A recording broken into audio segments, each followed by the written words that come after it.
श्रियकान्ताय कल्याणनिधये निधयेतिनाम् श्रीवेङ्कटनिवासाय श्रीनिवासाय मङ्गलम् लक्ष्मी सविभ्रमालोक सुभ्रूविभ्रमचक्षुषे चक्षुषे सर्वलोकानां वेङ्कटेशाय मङ्गलम्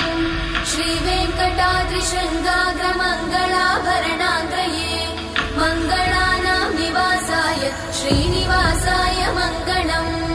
सर्वावयव सौन्दर्य सम्पदा सर्वचेतसां सदा सम्मोहनायास्तु वेङ्कटेशाय मङ्गलम् नित्याय निरवध्याय सत्यानन्दचिदात्मने